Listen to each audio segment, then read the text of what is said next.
Hi, I'm Kat, and today I have for you a true crime case. I'll also be doing my makeup at the same time, and I also have a word in Romanian. Yeah, you'll get my hair later on in the video. So the word for today is Scoția. Scoția.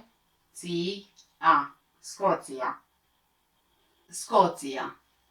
Well done, guys. You just said Scotland. It was 22nd of February 1968 that nurse Patricia Docker planned a night out at a local club called the Majestic Ballroom. Sometime during this evening, she either changed her mind or she became persuaded to move on to another club closer to downtown.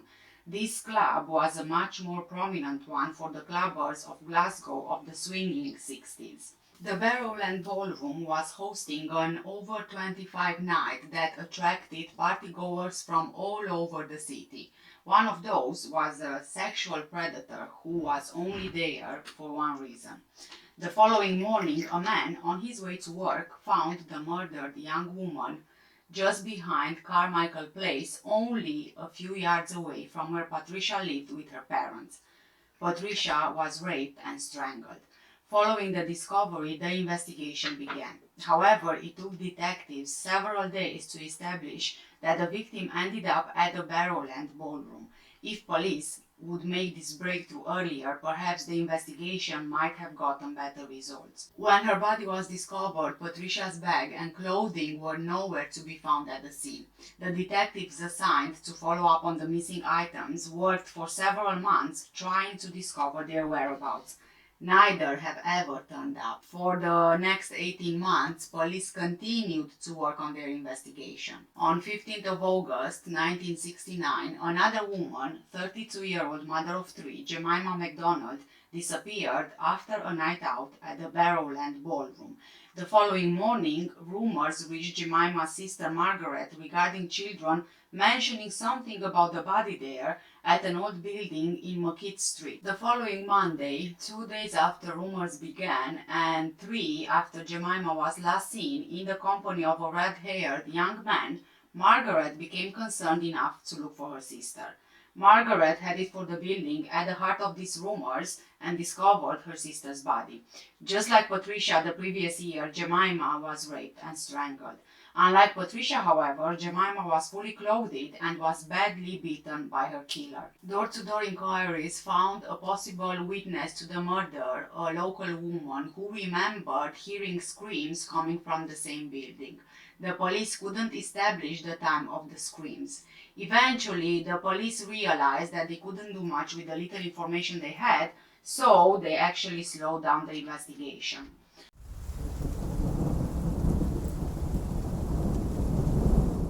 On Halloween 1969, a third victim, 29-year-old Helen Paddock, was found on Earl Street. Just like the previous victims, she spent time inside the Barrowland Ballroom. Maybe because of the reputation that the Barrowland may or may not have gotten over the previous months, Helen was not alone during her visit. Her sister Jean went with her. Both of them met men there who both identified themselves as John. One said that he came from a place called Castlemilk. The other never identified where he came from. For over an hour, they enjoyed each other's company. When it was time to leave, Castlemilk John headed for George Square and took a bus home, while the other three shared a taxi. The taxi ride proved crucial to the investigation. That ride provided what little information is available about the man. John was well spoken and quoted many passages from the Bible. The media of the time actually ran with this and nicknamed their serial killer Bible John. In the taxi, the man mentioned his disapproval of married people who went to the dance hall and spoke of adulterous women, quoting something from the Bible. Helen's sister Jean was not worried when she got out of the taxi and left Helen with the man. The taxi dropped Jean off at Knightswood before carrying on towards Earl Street. Helen was found the following morning. Her body was discovered by a man walking his dog in Scottstown. Her death was just the same as the others, but he also had some differences. The contents of her bag were scattered around her body, but the bag itself was missing, and it remains missing to this day. There were signs of a struggle, and Helen suffered at least one bite from her attacker. Bible John actually remains one of Scotland's most notorious unsolved serial killers. Plenty of names have been proposed as John's identity. One of the latest is actually Peter Tobin. In 2006, the mutilated body of Polish student Angelika Kik was discovered beneath the floor of a Glasgow church. Peter Tobin was convicted of the murder, and as time went on, several other murders as well. He spent time with Catholic priests and knew the Bible inside and out. His photo and modus operandi, or MO, were of significant interest to Joe Jackson, one of the original investigators of the Bible John case. Peter spent time at the Barrowland and met his future wife there. The marriage didn't last very long because of his volatile temper and frequent violence. An image of the elder Peter Tobin is a close match to the identikit of Bible John, but an image of a more youthful Peter has some convinced that John has been positively identified. For example, Peter Tobin relocated to Brighton soon after Helen's murder. The Bible John killings stopped and the case went cold. While living in Brighton, he was incarcerated for a string of burglaries. Some police officers dispute this, though because of the similarities of John's victims, the consensus is that one killer is responsible. But there were differences to all three victims as well. This could have been a deliberate ploy on the part of the killer, but serial killers often find a method and stick to it. Some say that Peter Tobin's religious links are nothing more than a coincidence. Another candidate for the Bible John killer is actually a former police officer of the time who retired. Although the author and former policeman Paul Harrison couldn't name his culprit publicly, he did reveal that the suspect is still alive during an interview in 2013. Paul Harrison suggests in his book Dancing with the Devil that Jean McLachlan, Helen's sister, believed the man they shared the taxi with was a police officer. He allegedly showed them a warrant card inside the Barrowland. The other man, calling himself John, is also believed to be a police officer working on an undercover basis. Before her own death in 2010, Jean claimed to have seen John often when she visited Marine Police Station to consider suspects. Bouncers at the Barrowland have independently confirmed Jean's suspicions when a fight broke out involving a well-dressed man. This man produced a warrant card and issued warnings to back off. Each of these women went for a night out at Glasgow's Barrowland Ballroom, leaving their children in the care of family at home. Sadly, they never returned to them. They were strangled and their bodies were dumped only a short distance from where they lived. The search for the killer led to Scotland's biggest manhunt. More than 50,000 people were interviewed, and the inquiry saw the first use of a police photo fit of the suspect. The killer became known as Bible John after one witness said that he quoted scripture. However, the police's conduct throughout the investigation was nothing but appalling when talking about the victims and writing their reports. Detectives described the victims as highly promiscuous, fond of male company, and liking the attention of men. It seems that they were judged and even possibly blamed for what happened to them because, they went out dancing, they drank, and maybe they flirted with men. It's like the police saying that they had it coming. Patricia Charlotte Wilson Docker was only 25 years old when she was killed. Patricia was the daughter of John Wilson, a Royal Air Force electronics engineer, and his wife Pauline.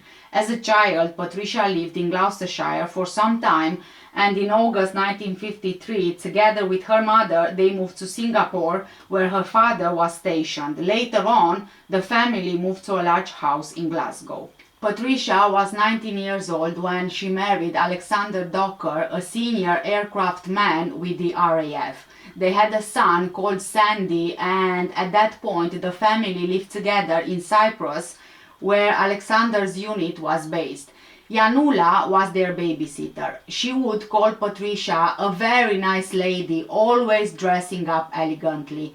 They would go to the beach with Sandy, and Patricia loved to watch the TV show Dr. Kildare, so they would watch it together. Both of them wanted to be nurses. But sadly, Patricia's marriage wasn't going so well. After her husband was posted in Cyprus, they actually ended up separating. In April 1967, Patricia returned to Glasgow, where she became an auxiliary nurse, working nights, splitting her shifts, and the care of 4-year-old Sandy with her mother. Once a week, Patricia took the night off from these responsibilities and she went dancing. The police report on her death says that she appears to enjoy the company of men, describing her as a spoiled only child. On the night that she was killed, she left the flat she shared with her parents and son in the Langside area of the city. She was wearing a mustard knitted dress and a duffel coat with a blue fur collar. When her body was discovered lying by the door of a garage in a residential lane, her clothes were nowhere to be seen. Patricia's son is known as Alex. After his mother died, he was driven away from Glasgow by his father, who was stationed at RAF Digby and had a new partner. Alex said that the flat they used to live in Glasgow was a 2-floor block of flats above some shops. He remembered bath time always in the kitchen sink. Jemima Ramsey Gibson MacDonald was only 31 years old when she died. On the night that she died, she was wearing a frilly blouse and a pinafore dress. She was found by her sister lying in an abandoned building next door to the flat she lived in with her 3 children, just across from their aunt. She loved dancing and she came from a large family. The police said that her oldest child was a girl, Elizabeth, who was 11 years old at the time of her murder. Her father was Yugoslav. Jemima also had 2 boys, 8-year-old Andrew and 7-year-old Ellen, and their father was said to be West Indian. Jemima and the boy's father instantly hit it off when they met. She was always immaculate, but sadly, when the children were still little, they ended up separating, but her partner had said that he still remembers her fondly.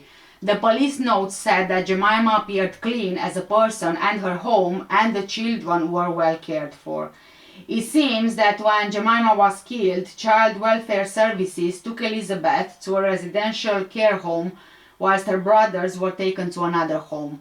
So, sadly, the siblings got separated. After a while, the boys went to live with their dad. One of Jemima's son, Alan, remembered when his mother got the 3 children out of bed just to watch the moon landings. Alan is now married to Norma and they have a daughter called Sammy. Alan saw the police report about his mother.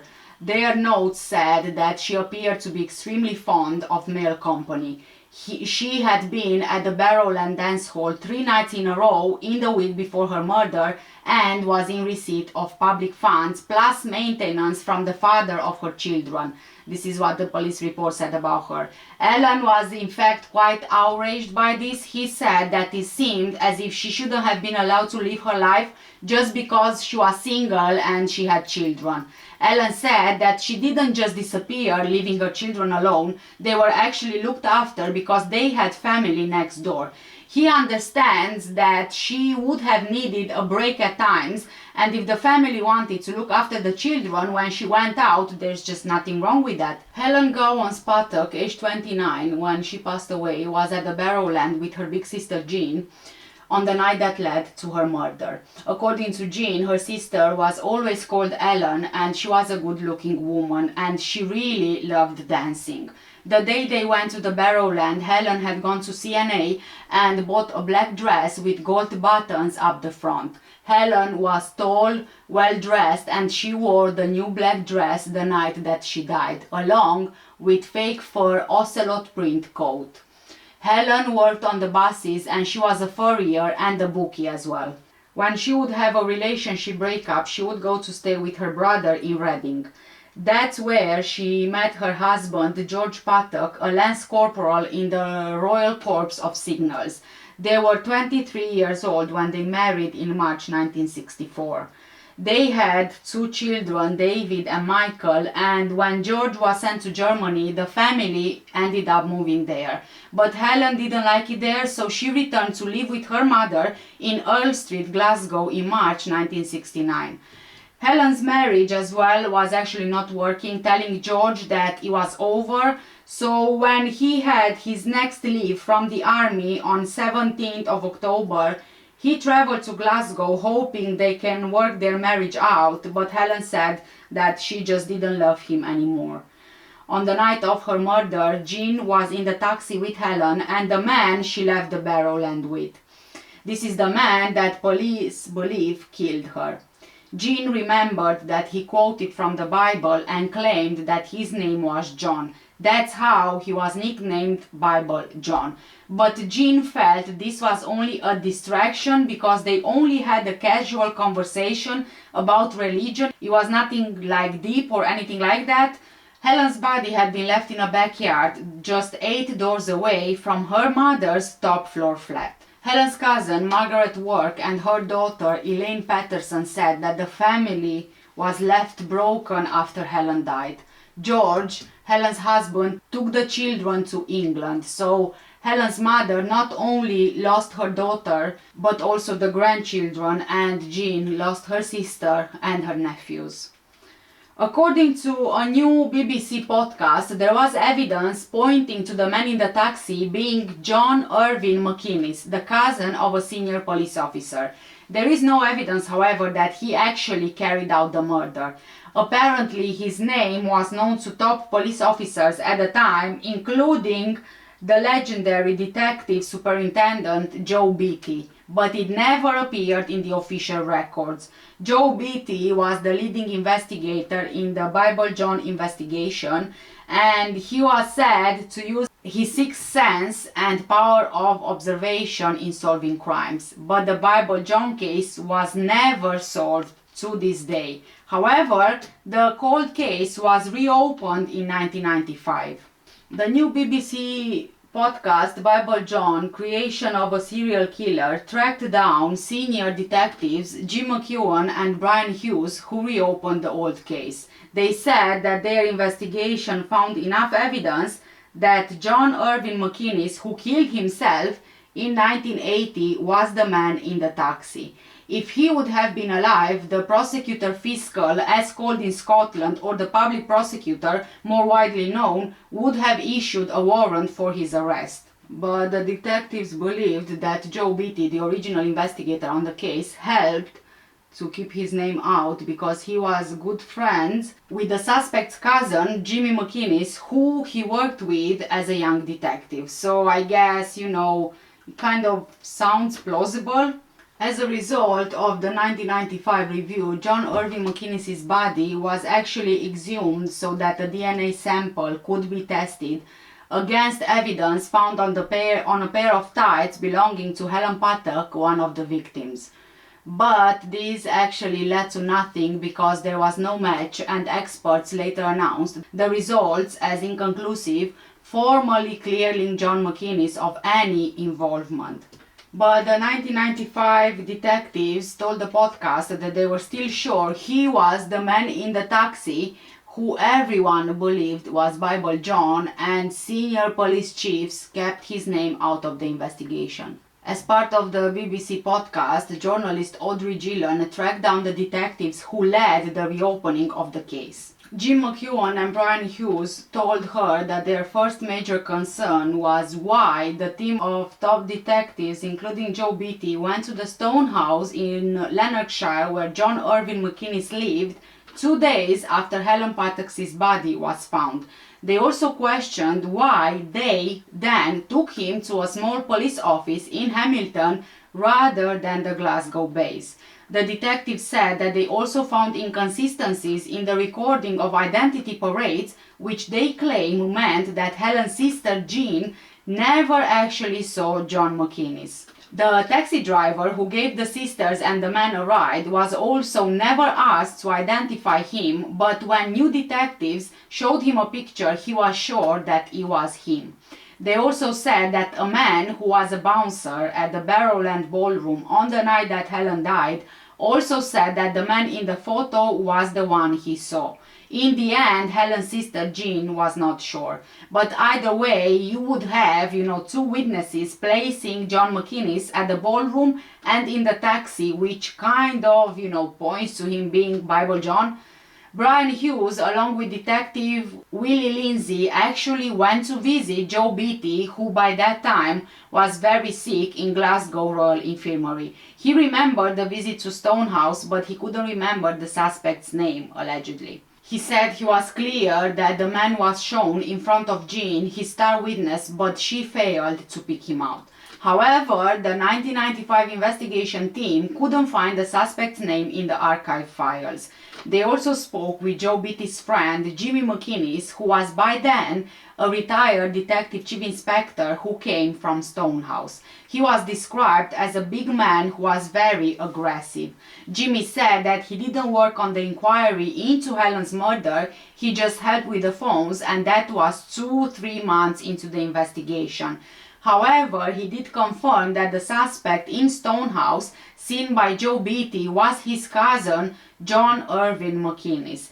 Detective Jim McEwen told the podcast, quote, "He doesn't appear anywhere in the initial statements. It was us that uncovered him.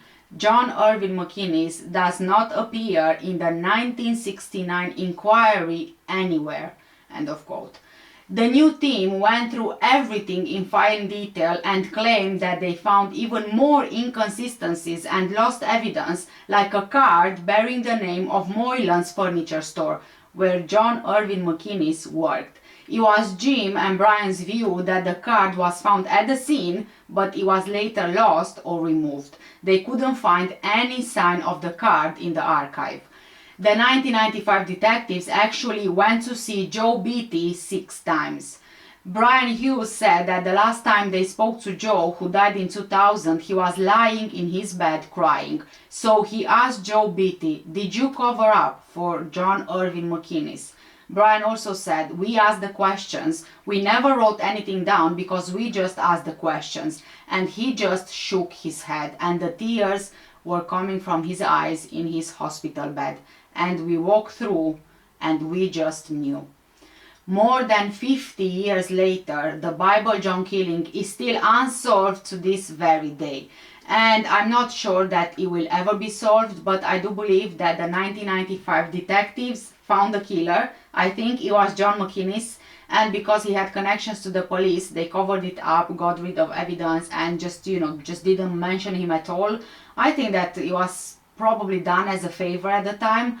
He had connections and so on. It was also the late 60s. Investigations were not as they are now. And clearly police's conduct at that time, especially in this case, was just horrendous. I think that the worst thing you can do is to judge a victim because of their gender, which I assume was the case back then. And to top it off, they were being judged by the same police officers who were investigating their murders.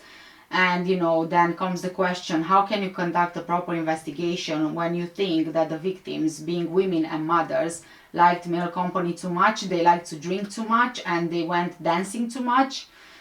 I don't know. My belief personally is that police should be impartial and unbiased. In the end, it's their judgment that carries an investigation, and if their judgment is clouded, then they won't do a good job. These police officers, in this case, is like they were saying the victims were just looking for it. I don't know. What do you guys think? Please do let me know in the comment section down below under the video. For now, thank you so much for watching. Take care, stay safe, and I'll see you in the next one. Bye!